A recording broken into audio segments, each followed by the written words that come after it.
Welcome back, college Deadlock fans. It's HDPhilly B, and it is the Master Mox. And we are here with you for a round one playoff match. Oh, you're wearing a university, Florida International University. Let's go. That's right. Thank you for recognizing. For sure. As a man, I've worked in higher education for, 12 years now at the University of Delaware and Wilmington University is where I'm at now. So I'm pretty familiar with a lot of colleges and institutions, but we have two higher education institutes for you, and that is Northwood University and then Seattle University, and they are going up against each other in this round one match. We're headed into game two. It's going to be a very interesting adjustment for Seattle here, and the first thing that really jumps off the screen, we touched on it, is just the power of their heroes in lane. I think they can really do a lot to help themselves if they just sort of pick heroes that are strong in lane and can try to actually compete in those early stages of the game. Because if you're behind at the first earn pickup, you've got big problems. If you're even at the first earn pickup, then you can always have that 50-50 where you can catch a huge lead or you can potentially fall slightly behind, but it's a lot more competitive in that nature. So I think that's one huge thing that I'd like to see them address now that they have first pick on the Hidden King side. Now, Mox, is this kind of like, do we want to pick sturdy, stable, beefy, Healy characters, just kind of absorb the pressure we know Northwood is going to toss out it? Or do we try to pick aggressive lanes? Like, what's the mentality as you say their laning needs to be better? I think it's just quite literally there are heroes in Deadlock that are better early. And I think you need to strike the right balance. They kind of start that by taking Venator, who is oddly enough a lane bully and kind of a late game scaler, which is why he's so kind of popular in the current meta. Northwood answer with two, again, these lane powerful heroes. There are changes that have happened in the course of Deadlock's life, and the game isn't so lane oriented as it used to be. The problem is when you fall behind as hard as Seattle did in the first game. I talked about it, like that first earn, if you lose that too, my goodness, you're in a massive hole going into the most important section of the game. So for me, it's more about finding easy poke heroes, easy lane managers, and just the general lane bullies. I think Ivy kind of classifies into it and is also a very strong hero. I'm not surprised to see her top two, because I think this is happening more and more often. Yeah. The Kuzu Covenant, right? Just kind of keeping everybody healed up, right? The Entangling Thorns helping out. The Stone Form can block, can stun, can peel, all these kind of things. Fly drop if you need to, escape across the map, grab Urn or whatever it is. A great character overall, will really help in their laning stage. Apollo, fairly good in the laning stage as well. Can crash the wave quite nicely, get that spirit damage online early. So I think they're making the adjustments that they need. On the flip side, though, now I'm worried, Mox, because the Blur, he's back. Yeah, Northwood aren't really going too crazy and changing up their draft. They're just taking best available and things that they're already having great success with. So I think both teams are drafting a lot better, whereas Northwood had a very clear advantage in game one of their top three picks. I think Seattle's done a lot better kind of addressing their needs faster in this draft. So we'll see where they decide to go from here. Maybe they start to ban and look to take away some of the heroes that Northwood was succeeding on in game one. You can think of, the Venator, the Yamato are already gone, but maybe something like that Page that worked really, really well for the side of Northwood in that first game. They could look at that.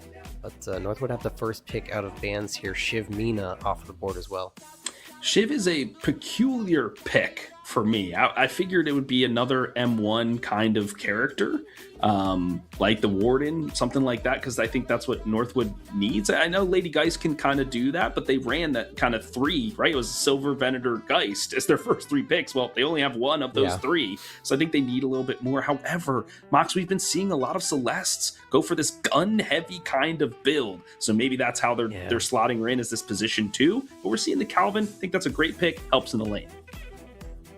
Yeah, it helps their entire kind of lineup just sort of dogpile onto heroes. Geist's gun is incredibly powerful, but she also wants to play in this close to mid-range scenario. Yamato, obviously, we saw Blur absolutely popping off just doing insane amounts of damage, unkilled in that game one, notably. So with a Kelvin in her pocket, it's going to be even harder. Oh, no, Seattle, please, please. All right, Mox is a believer. Do you think that the Drifter stacks up better in this into this composition Northwood's running? And it looks like it's a no. Okay, if you had maybe like an Abrams and a Billy or something to like stand in front or create a lot of space and really like antagonize the side of Northwood, then I would like this Drifter pick a lot more. I think with what they have set up, I don't really love that their first two heroes in are Apollo Drifter. You're walking into Yamato, who's going to reset. You're going to walk into Kelvin, who's going to double down on her reset, and you're walking into a Geist who is probably going to swap you, and it didn't matter how much damage you kind of put out in the first place. The Viscous is an interesting one. We've seen this hero kind of wax and wane through power. Obviously, they made a couple of adjustments. The Puddle Punch is now easier to parry.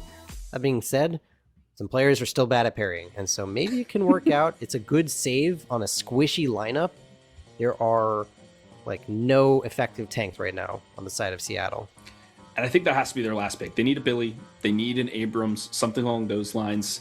I was actually, before the Viscous, I was thinking the Dynamo, because he's such a good counter dive kind of character. You're always threatened by the singularity, and that's how Northwood plays. They want to jump on top of you, but what? I'm scratching my head also because it's itchy, but Seattle University going for the Bebop last pick again, Mox. Yeah. Oof, guys, as we say in the biz, we put the fries in the bag. Okay, this is looking real tough. So there's like a difference of like the good heroes on the Northwood side versus the like, I don't know about all these heroes on the Seattle side. Obviously, okay, so let's take this, let's break it down. Seattle top three, really, really good, generally top meta heroes. Great top three. Northwood University, Celeste Geist Yamato. Another good top three. Northwood out of bans, go Kelvin, great. Warden, kind of mixed, but like I said, coming back into relevancy. And then Dynamo has been on the rise for quite some time and is still catching buffs. So Dynamo value at 6 is insane. Seattle on the back half go Drifter, player dependent. Viscous, like Goober's not even like doing super well, and he's like the best. And then Bebop, and I talked about the frustrations of this hero. It's just like, I love their top three. I hate their bottom three. Mox, I'm going to toss you another question, because you did break it down in third draft strategy nicely, but we were talking in the green room and a little bit in this pregame is about the laning phase. How do you set up this Drifter well? I mean, who is he going to be paired with this time? Because it was the Billy before, and that didn't work out.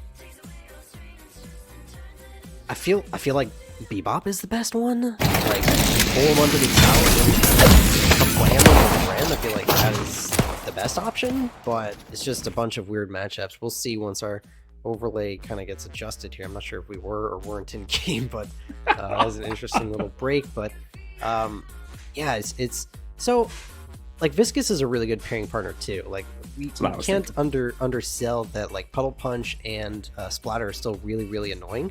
And so there is an interesting case where you could say like Viscous could be the kind of mid-range wall and create just enough space for Drifter in this lane. But we are in about a minute now, just catching up. So Apollo, again, bullied on this right side a little bit, but maybe you can kind of guide us through what we're looking at here. It is that Bebop Drifter that I was talking about, so I called that one.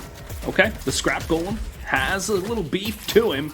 But he's going up a pretty hefty lane with this Calvin and the Warden. They get that bridge control quite nicely. I see the theory, right? If you get a hook, they're an isolated target that allows then the Drifter to do what he needs to do, get the amplified damage, so on and so forth. So in theory, it could work. Now it's about the skill and the piloting of these players and if they can yoink somebody out of position. We transition now to the mid lane, Mox. We have the Lady Geist and the Dynamo versus the Viscous and the Venator who comes out on top. Honestly, this is not a bad lane for Seattle here. The Viscous and the Venator are kind of going to put out a lot of strange and difficult to dodge ranged poke. Obviously, the splatter that we were talking about a second ago, and the consecrating grenades on top of that. So they have a good ranged poke. Problem is they're playing into Dynamo and Geist, who are just sort of going to out-heal a lot of that for the most part, and at the very least, there'll be Dynamo doing a lot to keep the Benus Geist alive. Yeah, so stability is that lane, and like we talked about, Lady Geist always gets paired with somebody that's got some good heals online. The cube must be utilized here to deny the life drain, so okay, good work, but we'll scan and move our eyes to lane number 3, and this is where it might get a little bit spooky, because I'm seeing the Yamato and the Celeste, who gets skewered there, the unicorn sliced up for dinner. I think that was a parry. It must have been, right? Because Malachi was kind of frozen in place. I thought it might have been a stone form stun, but it's not unlocked yet. Oh, another parry. This is actually so big for the side of Seattle. So I was talking about them getting a little bit more power in their lanes. And while you might not think immediately Ivy jumps off the screen as the best lane bully, it's working out right now with Bradley on this Apollo. Hey, I was called in the draft. I love Ivy. Support player all the way. You know how it is. And wonderful camera work there from Nana Lama, our observer for the evening, to catch the action right as we were talking about it. So that is good. That is what Seattle needs. They were taking your advice, Coach Mox, getting some lane stability. They're looking much better here in game 2. A lot better. And are you in my team's Discord? How did you know my Discord username in that particular chat? I'm everywhere. This guy, hacker man. Where are you? Check him's PC. Please don't. I don't even know how to code like an if-then statement. So please, so nobody check anything. I'm just a simple man. But what is not simple is the game of Deadlock Box. And we've been trying to break it down, but there's a lot of spirit damage just being thrown in this first lane. They're keeping this drifter under the pressure. And if he can't drift around the map and scale and snowball and get the stacks, what is he to do? Yeah, this lane is so violently annoying. You can see Kelvin right now getting height with his ice path. They get a parry underneath tower, the cage as well. Looks like they're kind of being a little cautious. D1 arrives on the Dino, but he's taking a lot of punishment. Has managed to get Ruger. Gonna go for the other one. The stomp will connect. Dodges just a little bit. He's escaping. What? He's escaping. Oh, that's why he's a D1 collegiate player in Deadlock, of course. That was a double kill for him under tower, and he escapes, cheesing all the way back to base. My goodness. That was a funny double stun interaction. Perp looks at one jump pad, shoots and gets his stun, looks at the other jump pad. Doesn't get the buff, but that was still funny to watch. Thank you, observers. Liked that one a lot. So much better here now. Mox, who got, was it Seattle that were able to claim some buffs this time, but they're looking to maybe lose some lives first. Benjin is in the crosshairs of the Celeste, just vying for position, getting on top of the bridge. A few more shots will do it. They go low, they go high, and a kick to the face will send the Gargoyle to the grave. The Celeste now is the one in trouble, as it is Bradley who goes for, is it the Latanilo San? Yes! And it's a triple. It's 3 here for Bradley. I was going to say that Bradley really needs to convert this kill. I'm not sure if they just unlocked the ultimate there on Apollo or what, but managed to just use it to secure that kill. And speaking of, support side from Seattle, his Drifter Bebop combo that we kind of talked about is getting continually bullied. That's a lot of tower damage. They actually wind up getting the trade. Icy overstepping the position a little bit. And there's some backup has arrived from Benjin, so Johnny on the spot to kind of help the situation. Crim's just barely escaping right now. A little bit of healing coming out from that ice grenade, and he'll actually survive. Ooh, does he go on that Stalker's mark? He's gonna opt out of it, but they bought enough time that Icy is now back as well. Wyatt trying desperately to get a kill, will finally take out Crims, offering his own life for the trade. Worth it? I'm not even sure. It's a very crazy little dive he attempted.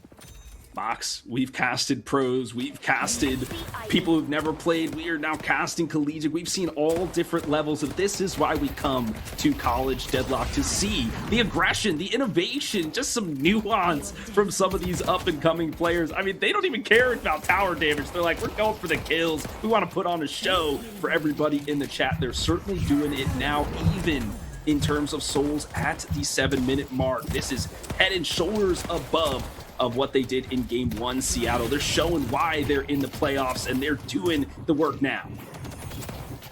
Yeah, they're doing really, really well. Like, it is just an even soul difference right now.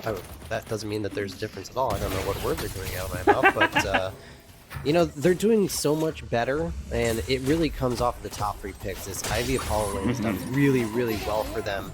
And Blur has had a quiet time in the start of this game. Shadow Transformation gets used to try to secure a kill here, but not quite enough damage. Bradley's dancing around right now. He does have the Atani Losan to rip, and it's going to connect. Should go down. Yes. 4 killing streak, and Bradley might escape this one. Celeste collapsing on the scene. Malachite will be here too. No, actually gets finished.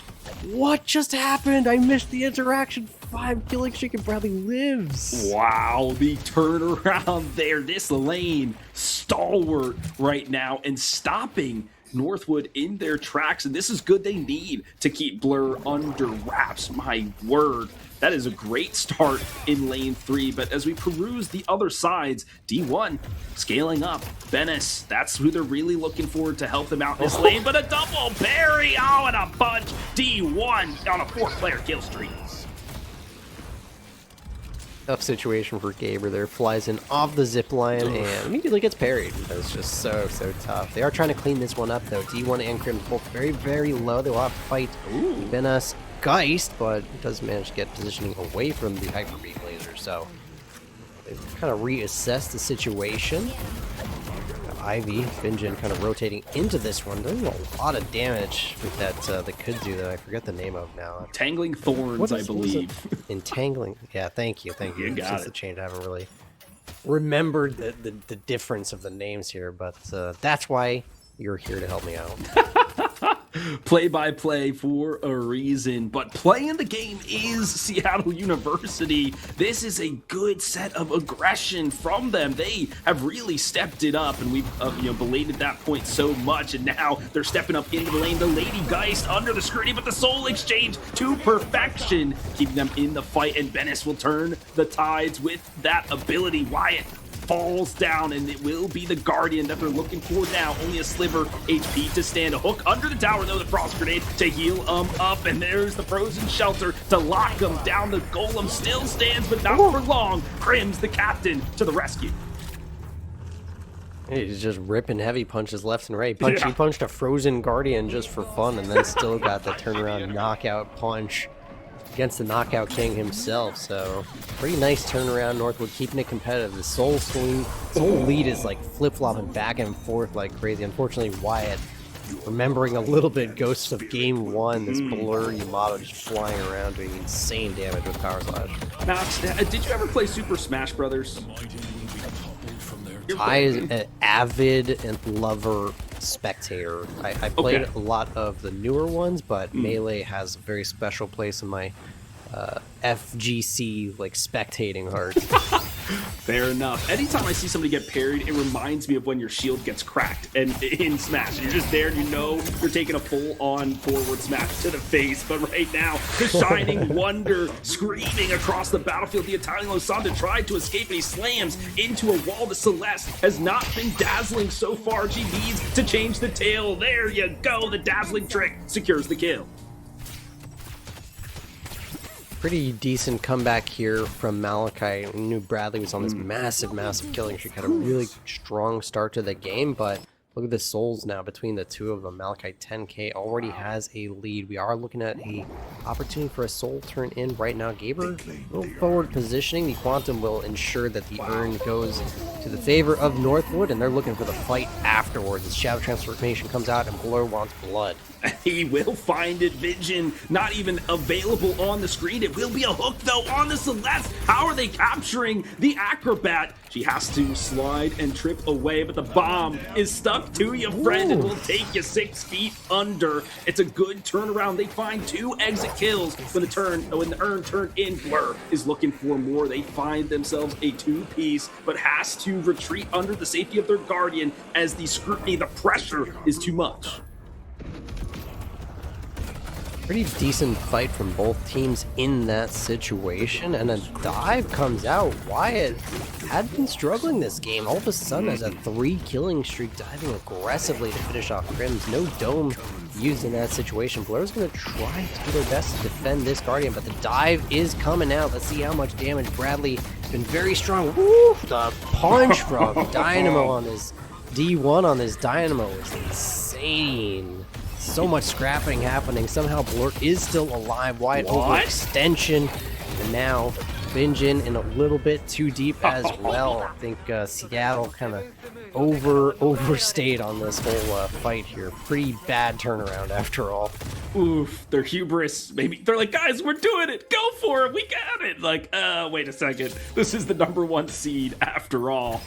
D1 doing the support work as well, healing everybody up. I was looking at the Drifter because, you know, I'm always going to be combing through him, right? I was going to be looking at him, and he's got 15 permanent weapon damage, it looks like, his stacks on his blood sense. So he has been securing some of those eliminations that he needs to really be effective in this match. But this is the matchup I'm looking at once more. The dazzling trick to try to bring the Apollo to heal, and he almost will get there. Is it the Italian Sun? No, not yet, but the hook, the turnaround, the bait, and the switch. Onto the Walker goes the Celeste, but the Quantum Entanglement is there to save him. The kinetic falls to push him away, but the Kamehameha screaming across the battlefield once more. Bradley goes down. The Celeste will wave goodbye to the crowd as she secures the kill. Rukert honestly probably got their Apollo killed in that situation. Not sure Bradley was happy to see a Malachite Celeste kind of flying underneath their Walker to help secure another kill, but macro being one generally across the map, huge push on that mid wave. We didn't really get to talk about it, but Icy is rich for a reason. That's because he got a solar Walker on mid lane to the side of Northwood. So despite Seattle playing really, really well, they're losing some macro decision making across the map. Only one Guardian taken for their team right now. Mox, I'm glad you slowed it down a little bit to talk about it because it's been full on action. Are they going at it again? Please stop! But no, Blur with the elimination. Looking for more. The Ivy in the targeting system, but she'll back away. The Walker there for safety. The Apollo hunting from the rooftops. He sees a nice portly little professor. He's flawlessly advancing towards him. Will poke him away. Oh no! Ruger, what are you doing? Overstaying. He's definitely overstaying, and Icy is here to stay. I talked about that amount of souls that he had off that front Walker, and now he just walks in, rips the last stand. There's another Walker going down. Getting a little bit of action on the opposite side with Perp now on a killing streak. Managed to defend that left side Walker. Maybe a bit of an overstay here from Icy, but he wants the fight. The cage connects, and the backup is still here with Malachi double teaming against Bradley here. He will surely go down to maybe some heroics? No, not quite enough from the rescue beam. But now it's about cleaning up these kills, and I think there was another... No, I thought... maybe there was a rescue beam to save Malachite in that situation, but he does go down. So at least some trades going positively for Seattle. Oh, Nicey running for their little lives. They have the urn, and they have 2 people chasing them too. All right, he has to drop it to lose the vision and give it up. This is great for the side of Seattle, but maybe not so great, Mox, because they're down 2 Walkers. Yeah, and also they're getting contested. Oh, they ripped the Singularity. That's pretty expensive investment. Might wind up with B1 going down here. They do have some help in the area, so they're going to fight over this burn pickup, and it is going buck wild all over the place. I'm not even sure who's kind of winning this one right now, but Looks like Seattle University catching much worse of it. Vinjin very low, as well as Gaber, and there's just too many heroes from the side of Northwood here, and slowly holding off and maybe getting that comeback earn turn in. Guy still wants to contest it. Venos is on the backside, won't stop the turn in. We're going to get some denies here and possibly a kill, and Bradley is here. Rugert going to help as a 3v2. Let's see, Venos, no swap, 3 seconds. Can they finish the kill? It's online now, and they have to back up from the dome. The Italian San gets spent dome as well, and unfortunately, Gaber just walks into a 3v1 inside of the dome. So things going from bad to worse, despite the earn turn on. Oh, and it's a good re-engage, disengage. The professor, though, kind of hung out to dry. Will they chase after him? Doesn't look like it, but ERP will be the one to be eliminated off of that. So Seattle University, they get the earn, but they lose 4 players, and they're probably going to lose the mid-boss Mox. This is just Northwood. They are once again handling the map to perfection. Yeah, what we're seeing this game is a definite difference in between macro control. Because if you take a look at the souls before this mid-boss goes down, it's very close. Sure. And technically speaking, like, Seattle has so much money on the map.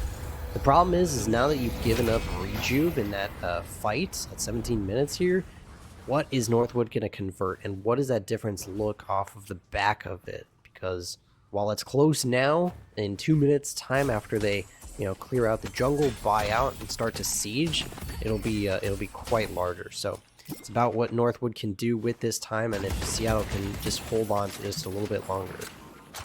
Game 1, they won in the lanes. Game 2, they're winning it from their macro gameplay across the map. So there's multiple different ways to find your win condition in the game of Deadlock. Seattle University, by no means out of it, right? I mean, 8K soul difference is not too big of a deficit to climb out of, but it's what will Northwood do with the rejuves online? Will they, the earn don't have enough time to wait for the next one, so do they go deep? It looks like they will get some of these center sacrifices, get their next item spikes online, and maybe push this final guardian in lane 1, get that extra flex spot secured for them. That seems to be the safest play going forward.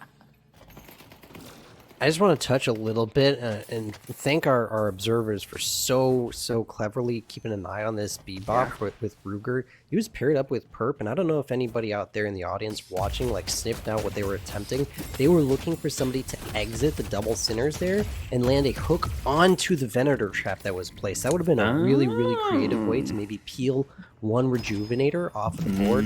Unfortunately, it did not pan out. D1 took a very safe route out of the double sinners, but I really like that creativity and looking for opportunity to kind of lessen the amount of rejuves they have to fight into. I love it. It's a safer play, right? You're not putting yourself too far out of position. You know you're getting invaded. All right, what can we do to maybe turn it around? But in a blink of an eye, Mox, the soul disparity has ballooned to, what is that, 13,000? Now 5,000 souls Northwood has accrued in a matter of, a minute and a half as they've been, scooping up the entire jungle across the map. There's barely even a camp on this left-hand side for anybody to take, but they are grouping up for potentially this Walker, and Seattle Esports, they know it. They're bringing everybody for defense. Oh, good hook. Really good hook. So I mean that's kind of what we were talking about. There wasn't the Venator trap to follow up, but Seattle just needs to get out of this situation. That's a great start. And look, really nice job from the team, recognizing that they were just there to kind of take a rejuve off the board and kind of reset things. I really like that play from Seattle. That's incredibly smart Deadlock from them. As a competitive player, you have to learn how to play from ahead and learn how to play from behind. And so if that's their strategy, to play from behind, then all well and good. But Northwood only knows how to play from ahead. The final stand utilized in this fight as they are going for this Walker with only a few minutes left on the Reju crystals, but they have no more to expend. The Hyper Beam doing its job and playing defense. Is that a hook? It's the grappling, the flying strike from the Yamato, dives onto Bradley, but a great cue to save the fencer. I think a Samurai might be a defensor any day of the week. We'll have to check YouTube for that, but it is Beneas. It is here for the reinforcements. The urn turned into frozen shelter, dumped down on the battlefield to try to turn the tides, but it might be too late. It's a 3v2. Beneas is so damn strong. Finds himself a 2k and might scoop up the Viscous, who the algae is chapped in the binding word. But it is the Ivy to the rescue, trying to clothesline this Lady Geist, but they cannot find it. A power slash from the heavens will net 2, and almost everybody down for Seattle. They're going to be storming the base here, Northwood. I gotta say, on paper, this is obviously a horrible fight for Seattle, but I really like a lot of things they did in this scenario to like make their lives even slightly tolerable. I really hope Perp doesn't get caught too hard there. There's no more rejuves left for the side of Northwood. They do get one shrine, but let me just walk you through what happened here for Seattle to not lose their entire base. They'll catch the Warden. This is actually huge. I really am impressed by what Seattle's pulled off. So just to recap, they pull off a really clever pick on the left side of the jungle. They managed to hold off a walker push and then respond to the urn that was being run by Northwood on the right side of the map. Cleverly, it's Vinjin who punches the urn off of the Crim's Kelvin, stalling for time while they battle it out with Northwood. They take all of the rejuves off of the map. Gaber on the Viscous winds up turning in the comeback. So they hold the souls to a decent, manageable position, and they lose the subsequent fight. So it looks bad because they lose all their players, but I think they actually traded very efficiently, all things considered. Like, the soul difference isn't crazy, and they still have one shrine.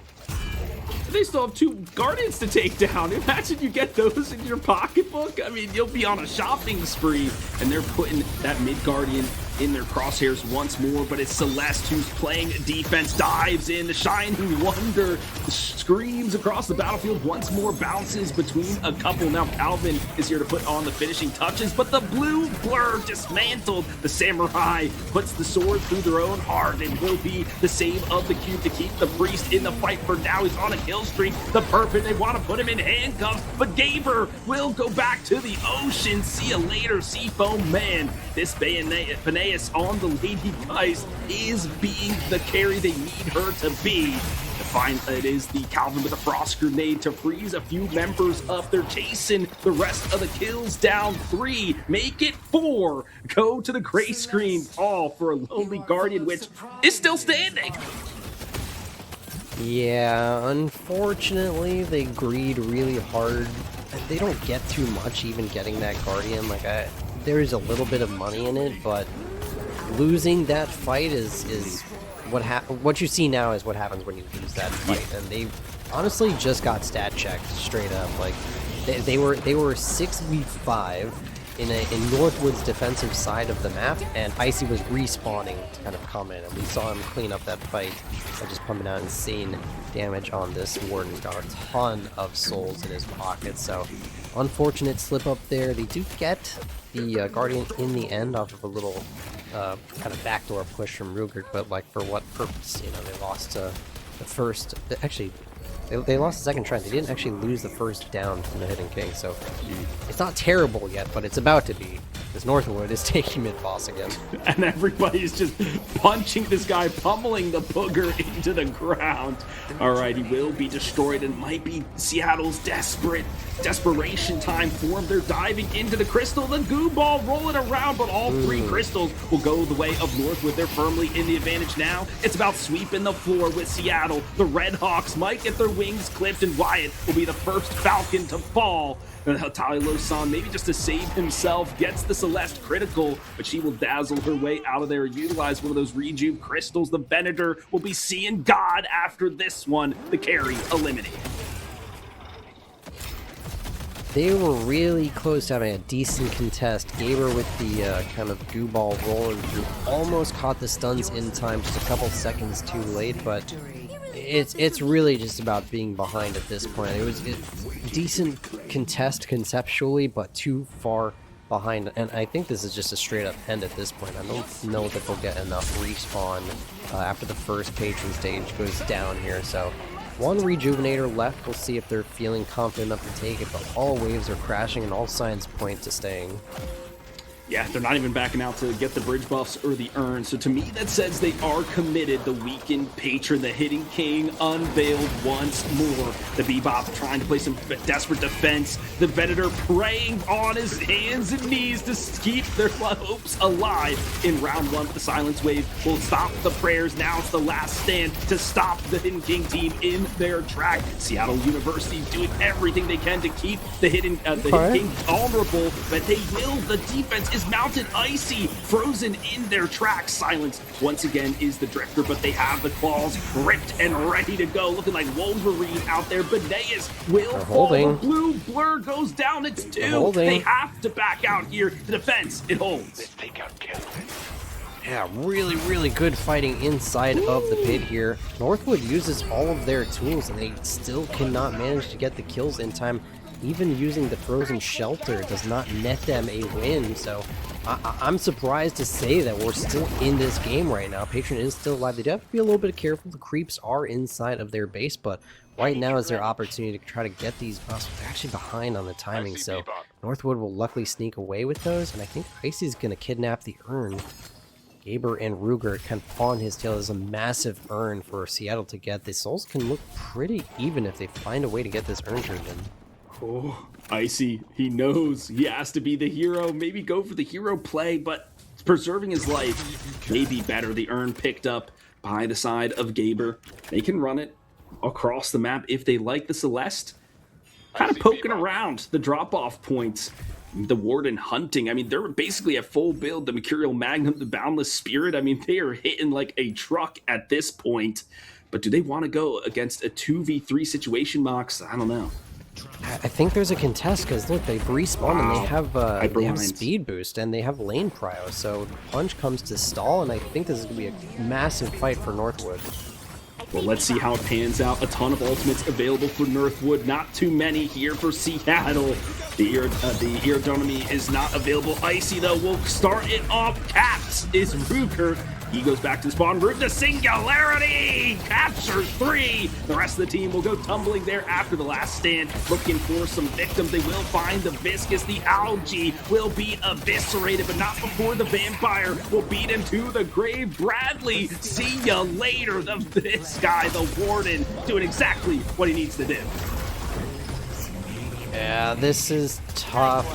I was sniffing out this contest. There was just no wave prio for the side of Seattle to think that that urn was free, and Malachite, really good positioning, gets an early knock on the urn to make things look even easier for the side of Northwood, and the Hidden King is already being hit as Icy is in the base, while the rest of the team just sort of cleans things up behind. The GGs are called, and Northwood will continue their unbeaten streak heading into round 2 of our playoffs. So more fight there from Seattle. A lot of things to be proud of for them. This time the lanes are better. The macro dropped a little bit. Some of the fights they suspect to take, then they got, slapped back because of it. So if they clean up some of those errors, they'll be a very strong team. Their defense looked really good. That's not always something we highlight about a team, but they were very strong in protecting their base. But this Warden, we saw them at the end. Icy just could not be taken down. So strong with this Warden. There's a very important inflection point in this game if you're Seattle University taking this VOD and kind of getting a little bit of a review of it. You can see right now the objective damage being highlighted by Icy, not to mention that he had top hero damage as well. But what I'd like to recall is it is maybe like 12 minutes into the game where Seattle was really dogpiling that right side of the map. They kept sending heroes. We saw Wyatt get like a killing streak all of a sudden, the Drifter trying to like come alive in the game, and they were really committed to sort of putting pressure on that Guardian. They don't finish the Guardian, they greed for the kills, they overstay, and they commit so many people that Icy's just like mid lane, 1v1 against the Walker, winds up killing it, getting a ton of souls injected into him, and at the perfect time of the game where he can start to show up to fights and be this monster that they were not expecting. And we saw them, he snowballed, he walked into Seattle's right lane Walker when they just kept on brawling on that right side. I swear, if they just take a look at that 3-minute stretch where they kept walking back into this right side of the map, they can really address some core issues. They had a very good angle to carry some early wins into a strong mid game, and I think that management alone kind of lost them this game. They were, yeah, there were definitely some missteps. They had tunnel vision. They were just like, we've got to focus down Blur 100%. and the Celeste. We got to toss everything. But there's a reason why you have 3 carries, right? Position 1 and position 3, because there's other people that can deadlift should other people get shut down. And Icy was able to run away with it, as you mentioned, taking that mid walker basically for free, accelerating their soul lead exponentially. Then they became that raid boss that was very difficult to eliminate. The objective damage, I'm glad you highlighted it too. I think I didn't see anybody over 10k, and I know they still have a ton of structures, available, and it's inflated with the team who wins, etc. But you have to take structures to win, and they weren't able to do that. They couldn't win a fight cleanly enough to then find those opportunities across the map. So, Mox, a fair game, a fine game. Northwood looking like the number 1 seed. Seattle looking like they've got some life. They will go down to the lower bracket. That'll be it for College Deadlock today. But if you are a fan of College Deadlock, we will have more tomorrow at 10:30 p.m. Eastern time. So make sure that you like, subscribe, follow. You can do that right here on Twitch. You can go to YouTube. That's where I found a couple of games from previous for Northwood to do some research. So definitely check out the YouTube channel just to see how the season pans out. Yeah, make sure to stay tuned. There's going to be a lot of good Deadlock coming up. We saw it in this second game, and there is a loser's run to be made. So I think Seattle can hold their heads high, and the same with Northwood. That first game was absolutely insane pace that I've just not seen it in a long time. So excited to see them match up with the Aggies in round 2, and there's still other matchups in round 1 to continue with. So with that, I think we're pretty much tidied up for the night. A couple of good matches under our belt, and the playoffs are fully underway at this point. So I think for myself, Philly, and the production team behind, we'll wish you guys a good night, and we'll see you very soon. Bye.